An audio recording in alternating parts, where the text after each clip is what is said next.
thank you so much, Laura, for joining us today. This is the inaugural session of something that Dr. Karwowski, who greets you remotely today, wants to highlight our successful alumni. And when we were talking about it within the college, I said, oh, I've got some great people, and you are one of my favorite people. We've known each other a number of years now. So what I'd like to do is kind of introduce what I know about you, and then we'd like to hear more from you about what did the university and the department in particular mean to you, and how did it help in your career. So I met you about 5 years ago, and in our 5 years together, you've been a student, a colleague, and a friend. And we've done a lot together. You've actually done consulting and research for the university. What resonated most with me, certainly your intellect is off the scale, and I love that. And but you were a single mom, working full-time at Lockheed Martin, going full-time to school, raising two beautiful daughters who I know very well, and that is an amazing feat in itself. And upon graduation, I've seen your career just skyrocket. And today you're the Director of Technology for INSULECTRO. Yes. So I'd like to hear more about that. But we are so proud of you, and we'd love to hear your story. Thank you. Well, I feel very special being here. Excited to be part of this. But yeah, it's been a great experience. My college career here and just everything I've learned, and then graduating last year, and just going through a few different job interviews and having a lot of opportunities. It's hard to pick which one I wanted, what career path to take. But yeah, I took a job with INSULECTRO, and they're a material distribution company based out of California. So they sell electronics materials, which is, has been in my field. Like you mentioned, I worked full-time when I was in college. A lot of printed circuit board work. Yes. In fact, you're one of the foremost experts in the world, the remaining experts in the world. Well, yeah. At your young age. Yeah, I worked at Lockheed for 15 years, and was in the trenches building circuit boards by hand, and that's really where I got all my experience. Right. But yeah, so I ended up taking this position as Director of Technology, and really because there's just so many opportunities. I get to be in front of a lot of people and meet all of our customers and suppliers. I work with all the major OEMs now, like Raytheon, Boeing, Northrop Grumman, Yeah. Lockheed still. I should be still getting a paycheck from them. Right. But, also I'm just very passionate about the engineering field, women in the field as well, and just educating the next generation of engineers in this field of electronics that I'm in. I'm sure you've heard the headlines lately that, Biden's passed the CHIPS Act, and, Yes. You hear about semiconductors and offshoring and reshoring, and, it's a really exciting time to be in the industry. Yeah. So, I really feel that I picked the right job and opportunity, and, I'm going to see where it takes me now. Well, I want to hear more about why you chose industrial engineering, but you hit on something that's very important to me. You have always been there for me when I asked you to mentor other women in particular. So, I have two daughters, and one of the big things I want to see is the shattering of the glass ceiling. I see it a little bit, but certainly from your perspective, I'd like to get that impression from you. But you've always been there for our students of any age to talk to them and kind of help them along. So your passion comes through all the time. What also amazes me about you is I've seen you grow in terms of your ability to talk to anybody. CEOs of companies we were talking about just before we started today, all the way down to freshman students. That's an art and a science in itself, and you've become very, very good at that. So I'd like to hear why you picked industrial engineering. It kind of picked me.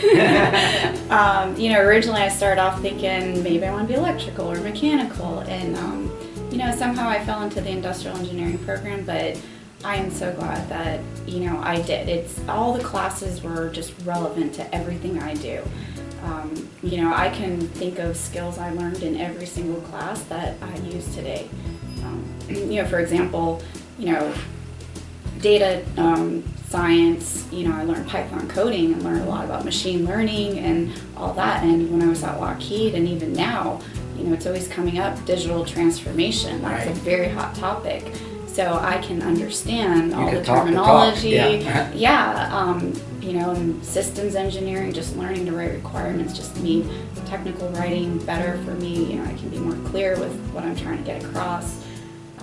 Quality engineering, the framework, the AS9100, it's everywhere in the industry. So, I definitely learned a lot. But what I really loved about the classes here is that a lot of the, there were a lot of group projects, and the ones where we got to pick our own teammates were fun, but then the ones where they put us, in random groups, was so fun. It was a little painful, but But it's real life too. Exactly, that simulates, the real life, and working every day with people, that you didn't get to pick. But how do you complete a project and get things done? Yeah, and you've certainly done that very, very well. I have seen many College of Business students come into industrial engineering in that direction because it's universal, as you were saying. The stuff that we do is better, faster, cheaper, and companies resonate with that. Our lifestyles resonate with that. So yeah, it's very applicable, and I'm glad it certainly served you well in your career. But your career is not even close to the end. I see you as a CEO someday. I know that you also, you have an entrepreneurial side that I'm very aware of, and I see that more and more in students. Less and less are they saying, I want to be the CEO of Siemens or Lockheed Martin. They say, no, I want to be the CEO of Laura Martin, and I've seen you do that. So you're certainly applying what you're learning. Oh yeah, it's been great. And like you said, you've seen students leave the program, and I kind of struggled with that in the beginning too, but I had some really good mentors, and they are the ones who just told me, like, you can do this, and gave me that confidence to just keep doing it, and it gets easier. So I think having mentors is key as well to my success. I'm glad you mentioned that, because that's one of my biggest things in life is I've been very fortunate, and I am where I am today because of my mentors. And so I believe in giving back. And UCF has a mentor program, first generation mentor program that I was part of. Kara was one of our colleagues that went through that program. And I see you doing that so well these days. I follow you on LinkedIn, as many others do, and I'll see photos of you mentoring somebody, and I couldn't be more proud of you for a variety of reasons. A great mother, a great engineer, a great mentor, and we're just so proud to call you one of our own. Thank you. How about your daughters? What are they interested in? Or do they want to follow in your footsteps? No. That's okay. They are not interested in being engineers at all, which is, it's too bad. I mean, they're still young. One is still young. Yeah, but, they do very well in science. So it's like, you should go in the STEM field. That's right. But Abby, actually, she's 17. She's a high school senior.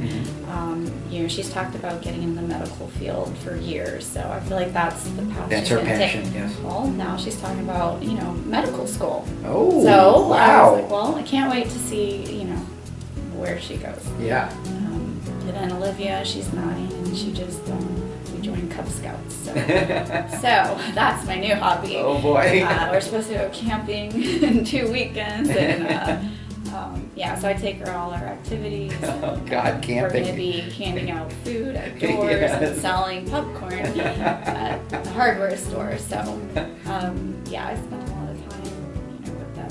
Oh yeah.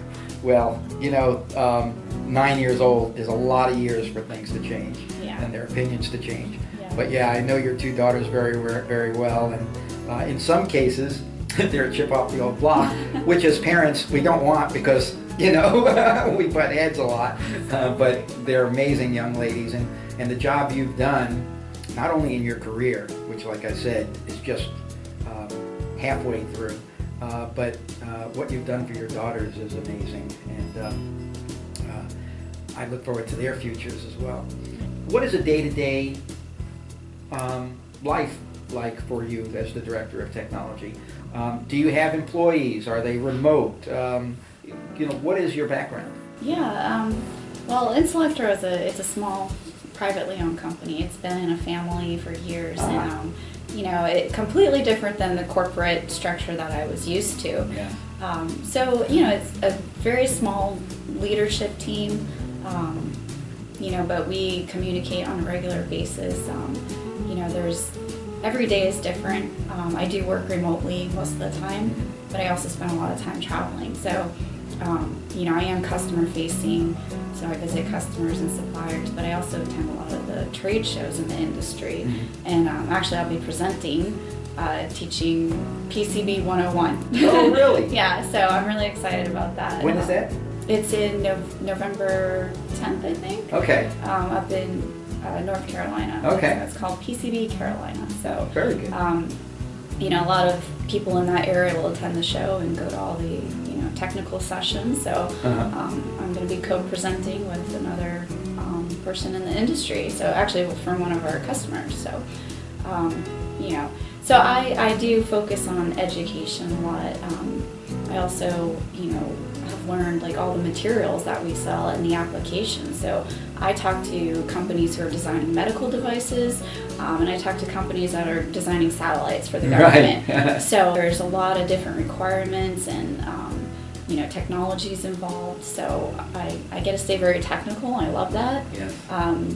Also I'm also always looking for opportunities for my company, acquiring new businesses or distributing different materials, like what's coming down the pipeline in the next 5 or 10 years. Right. Where do we need to be to keep being successful in the industry? No matter where in the country and no matter what the economy looks like, industrial engineers find jobs because our background is to make things more efficient, to save money, things like that. Yeah, I think it's a very versatile engineering degree. Yeah. I mean, if you go for one of the other disciplines, you want to work in that field, but Right. in industrial engineering, you can, you learn a little bit about everything. Electrical engineering, mechanical, chemical, software engineering, coding. It gives you all the tools you need to, be a manager in the Right. industry and just oversee all those different disciplines. Very broad, yeah. Yeah. Well, Laura, I personally am thankful for having you in my life and knowing you, but the department certainly wants to let you know how proud we are of you and the university, and we have this great coffee mug for you, since this is Coffee with Mark. And Thank you. we hope you'll use that in good health. I love it. And hope you'll come back and help us in the future in a variety of ways, mentoring, guest lecturing, in a variety of ways. I'd really love that. We would too. Thank you. Thank you.